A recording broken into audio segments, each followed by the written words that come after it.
You know, there comes a moment when you look in the mirror and you just know something essential has been lost. The climb you were on, it stopped. The whole ascent has stalled. And you realize you've let go. So have you? It's easy to, right? Life, it happens. Could be anything. A disruption, maybe you get sick, or it could be something as small as hitting that snooze button one too many times. You tell yourself, just this once. But we all know how that story ends, don't we? Once turns into twice, and before you know it, twice becomes the new normal. And then, suddenly, everything that used to be second nature, now it feels like you're trying to climb a mountain barefoot. That easy rhythm you had, it's just gone. And in its place is this heavy, grinding friction. All that momentum you built up, it's just vanished. And once that feeling settles in, oh boy, the mind starts asking all the wrong questions, doesn't it? What's even the point? Do I still have what it takes? See, your mind stops fighting for your potential. It starts fighting for your comfort. It wants to take what was just a temporary stumble and turn it into your permanent address. And listen, it's not just your own mind working against you. Your very biology is wired to keep you safe. Society, it's a whole lot easier for everyone if you just blend in. Heck, even the people who love you the most, deep down, they have a vested interest in you just being secure and stable. All these forces, they're not pushing you towards excellence. No, they're guiding you right back to the status quo. Excellence, well, that's a journey you have to decide to take. You have to be the one to greenlight it for yourself. So how do we even begin to understand this force that we've lost? We've got to look at it for what it really is. Think of it like a fading fire. This is the perfect metaphor, really, for understanding exactly what's at stake here. Momentum. It's this incredibly powerful, but also really delicate thing. It takes so much consistent effort to build up, a ton of energy to keep it going, but it only takes a single moment of neglect for it to start flickering out. All the pieces are still there, the wood, the kindling, they haven't gone anywhere, but you've just stepped away for a little too long. The good news? Fires don't have to die permanently. They just need someone to tend to them again. I mean, think about it. We've all been there. Maybe a minor cold hits you, some respiratory thing, you're knocked out for a few days, and you tell yourself, okay, I need to recover. I deserve this rest, which is true. But then the symptoms are gone and you just keep resting. What started as an active, smart choice to recover slowly becomes an unconscious choice to retreat. At that point, you're not healing anymore, you're hiding. You're hiding from the effort it's going to take to get that fire roaring again. Okay, so recognizing the problem, that's one thing, but actually solving it, that requires a fundamental choice. It's the choice to step into what we'll call the arena of self. It's about getting out of the stands and onto the field of play. Teddy Roosevelt's famous Man in the Arena speech, it highlights this massive truth. Most of us, we live in this kind of purgatory. We give up on the chance of experiencing incredible highs just so we can avoid the certainty of the lows. We want safety above all else. But safety, by its very definition, means you can never, ever achieve victory. We end up becoming spectators in our own lives. Think about the two roles here. You've got the critic. They live in safety, right? Just observing, maybe condemning from the cheap seats. Their existence is, well, it's tolerated, but it's an empty space. Then you have the fighter. The fighter embraces risk. They embrace action. They step into the chaos. Now, they're going to be either hated or loved. There's no in between. But they will experience either victory or defeat. And let me tell you, the one thing you never want to be is just tolerated. So stepping into that arena, it demands radical authenticity. I think about this one guy, right? He's loud, he's controversial, definitely rubs some people the wrong way. But the thing is, he is exceptional at what he does. And why is that? It's because he is 1000% unapologetically himself. You can love him or you can hate him, but he refuses to dull his light for anyone. And because of that, he's free and he finds his people. You have to remember, you were not put on this earth to be for everyone. But how? I mean, how do you find the courage to actually be that authentic, to step into that arena? Well, it takes a really powerful psychological tool. It requires what we call the engine of ownership. This insight from Viktor Frankl, it's profound. He's basically saying that comparing your suffering to someone else's is a fool's errand. It's pointless. Because your pain in your world feels just as massive and all-consuming as anyone else's does in theirs. The size of the suffering is totally relative. So the most important thing isn't the source of the pain, it's our response to it. That's what matters. And in those moments of pain, we face a choice. We always do. You can either point outward with anger, blaming the world, trying to transfer that pain onto something or someone else, or you can point inward with hope and start building your internal strength.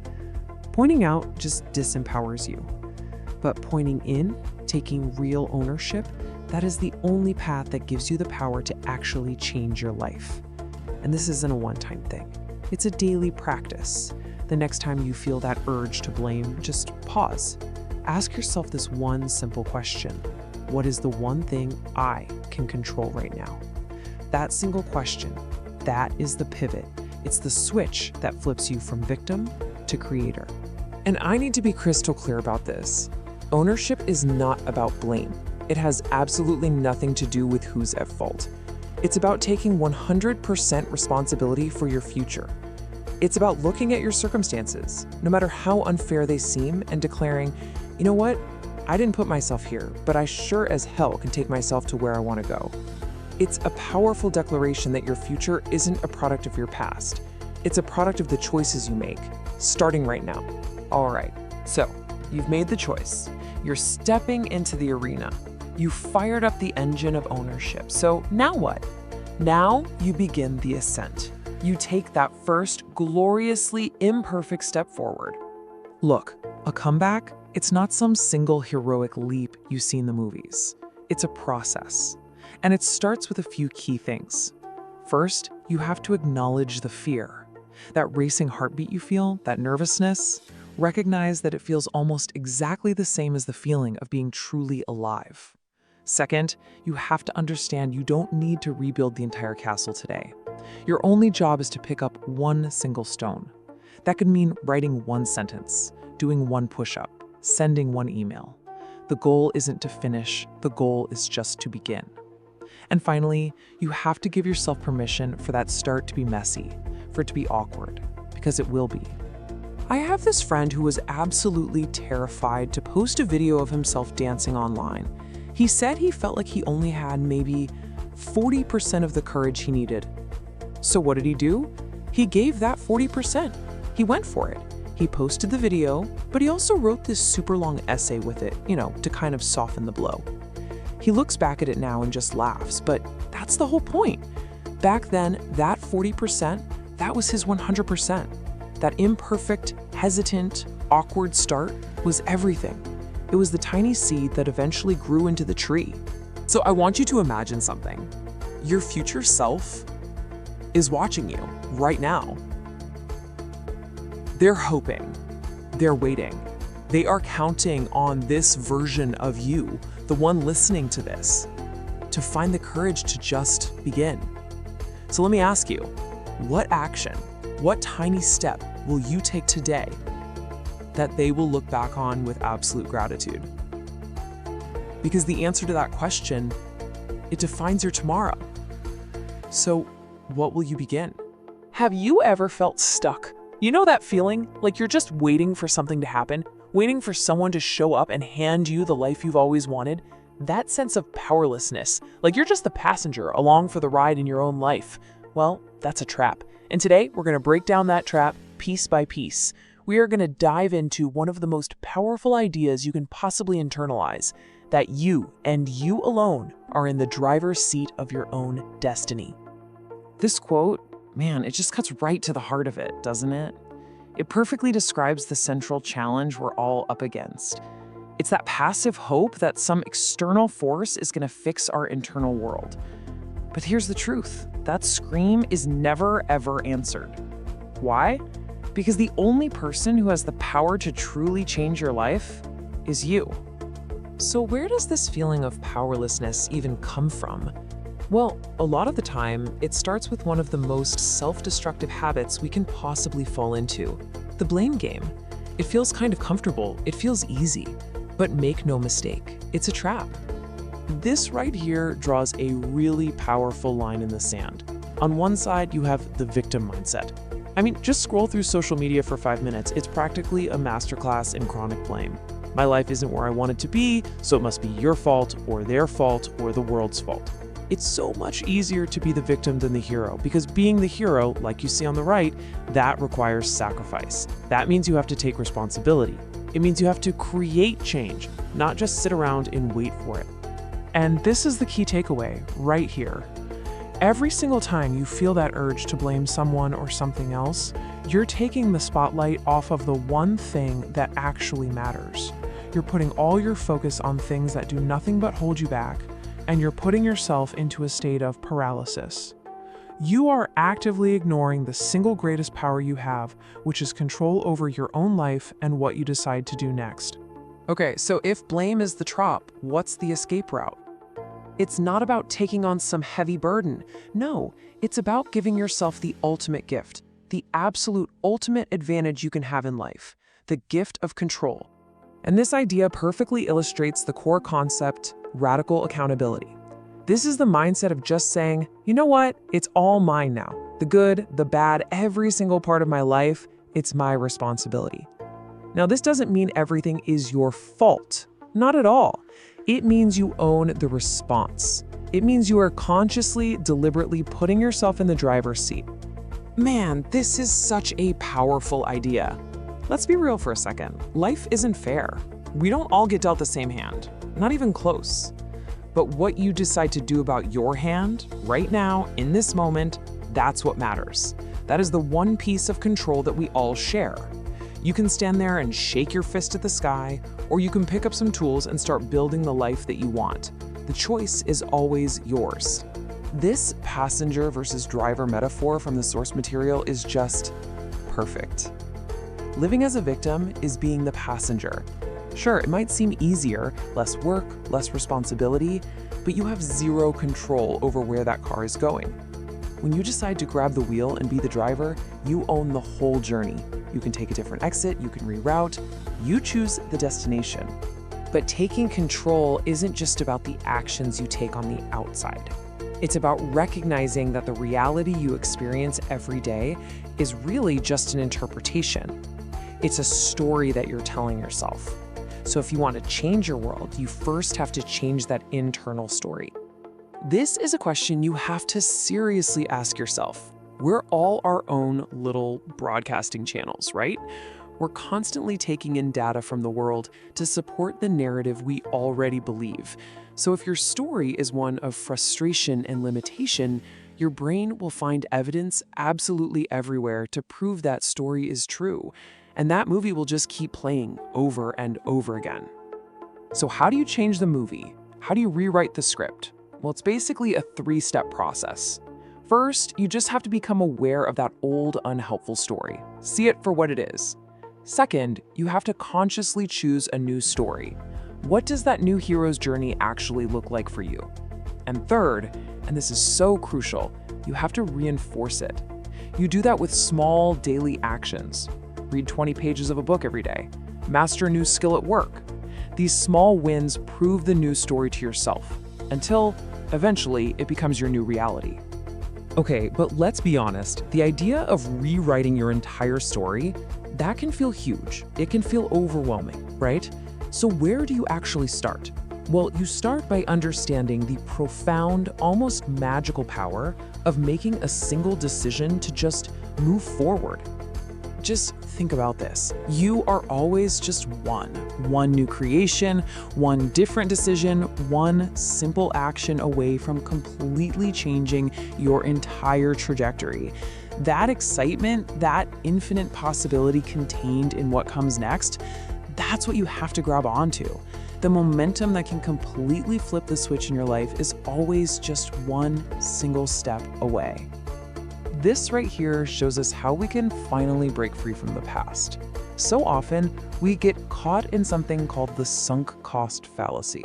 It's this flawed idea that just because we've spent a long time making a mistake, we have to keep on making it. But that time is gone. It's over. As you can see, its value is fixed, but the potential future gain, that is absolutely limitless. It all comes down to this one powerful, liberating truth. You are not a slave to your past decisions. You don't owe anything to the person you were 5 years ago, or last year, or even yesterday. Your only job is to focus on what matters to you right now and how you're going to get there. Let go of what you can't change and go pursue what you can. All right, so we've talked about the trap of blame, the gift of control, rewriting your own story, and the incredible power of just one single step. But it all boils down to one final essential ingredient: having the courage to simply begin. There's this incredibly powerful sentiment that applies to any great journey. The real accomplishment, the real magic, it's not found at the finish line. It's not about the outcome.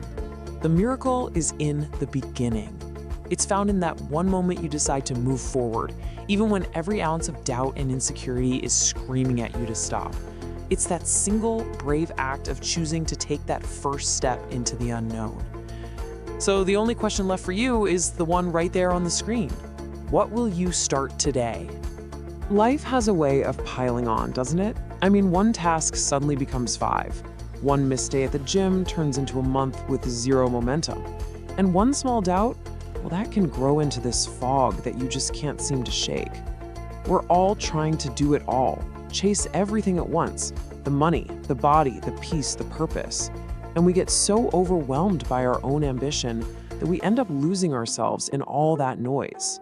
So today, we're going to talk about how to cut through that noise and how to find a much clearer path forward. You know, this comes from an old story about a man who's searching for peace, right? He goes to his Zen master, and he's so proud, listing off all his achievements, his studies, everything he's learned. He wants that one final answer. Well, the master just quietly starts pouring tea into the man's cup, and he keeps pouring, long after it's full and spilling everywhere. The man finally yells, "Stop, it's overflowing!" And the master just smiles and says this: It's just a perfect metaphor for our minds today, isn't it? And right there, that's the core of the problem, the overwhelmed mind. We listen to every podcast, we read every book, we try every single productivity hack out there. We just create so much clutter that we get completely lost in our own plans. It's too much input, too many opinions, too many voices telling us who we should be and what we should do. And all that stuff, it's taking up all the space in our minds, leaving absolutely no room for anything that's actually meaningful. So how do we make room? Well, the answer is kind of the opposite of what you'd think. It's not about adding another tool or another goal. It's definitely not about more effort. The reality is we don't need to add anything. We need to subtract. We have to let go of the weight, the pressure, that need to have it all figured out before we even get started. Sometimes the biggest addition to your life is what you take away. So that brings us to our first real step: learning to empty your cup. Just think about the simple act of running for a second. When you're running, there are no titles, no notifications, no algorithms judging you. It's just the earth beneath your feet and the breath in your lungs. You just push forward, one step and then another. It strips away all the extra stuff and it just leaves the truth. When you get rid of all that complexity, the only thing left is the essential reality of moving forward. And this mindset becomes incredibly practical when you break it down. See, emptying the cup isn't some abstract mystical concept. It's actually a series of deliberate choices, of subtractions. It's about finding your version of running, that simple, honest practice.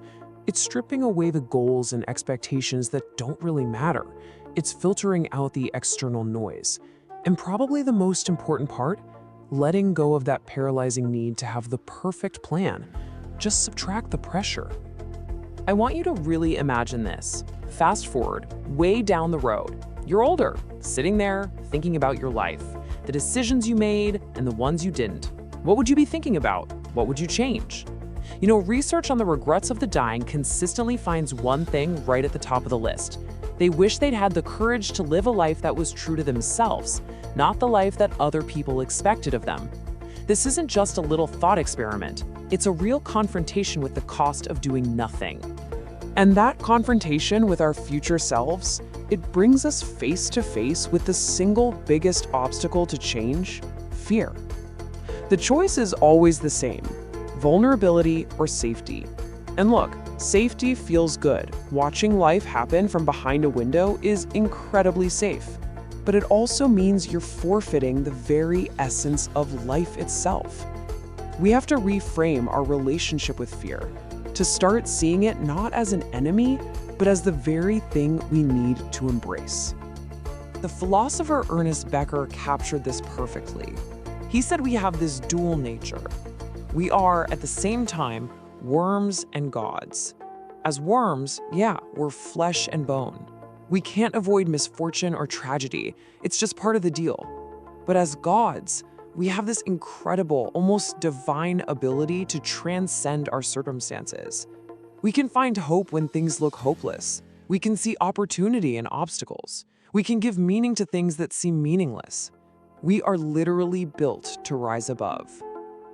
And this gives us a totally new perspective. When life knocks you down, it's not some final judgment. It's not a sign that you took the wrong path. It is a hand extended, offering you the chance to become more than you were before. It's the fire that forges the iron.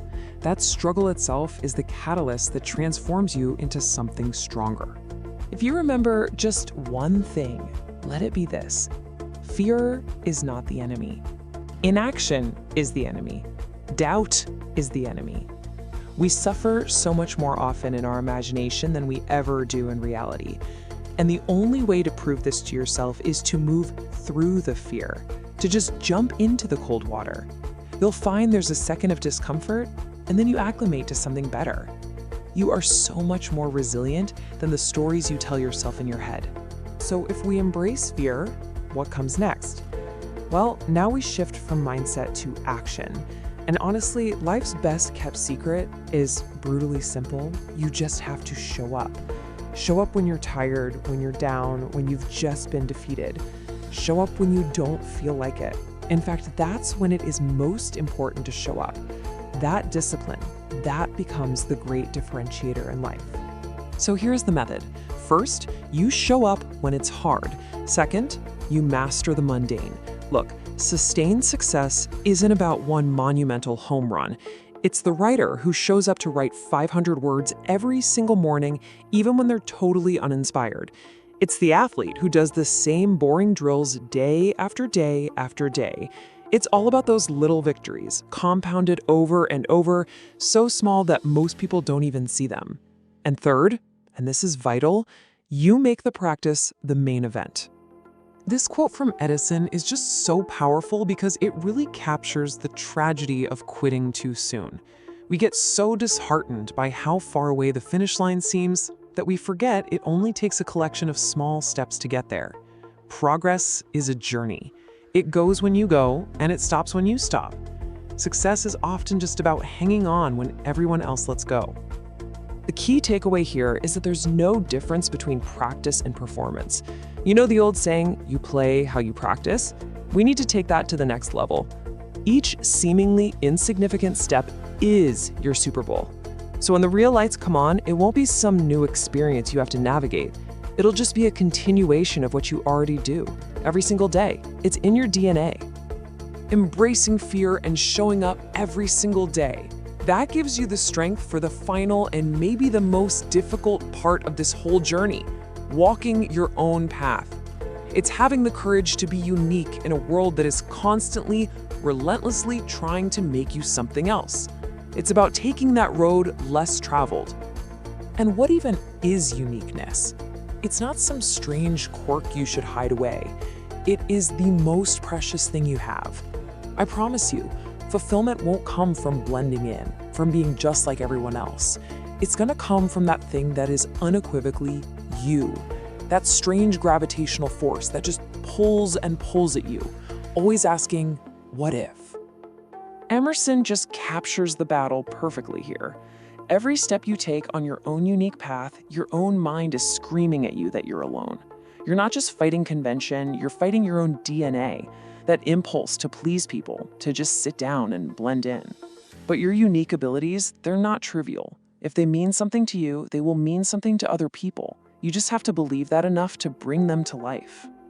All right, so we've journeyed from that overwhelmed mind to emptying our cup to seeing fear as an ally to the power of showing up and finally to the courage of being unique. So now let's put it all together, the synthesis. It all comes down to one thing, your first step. Think about this metaphor for a second. A sailboat sitting in the harbor. It can speculate. It can have the most perfect, detailed, thought-out plan in the world. But in the real world, it's stagnant. It is going nowhere.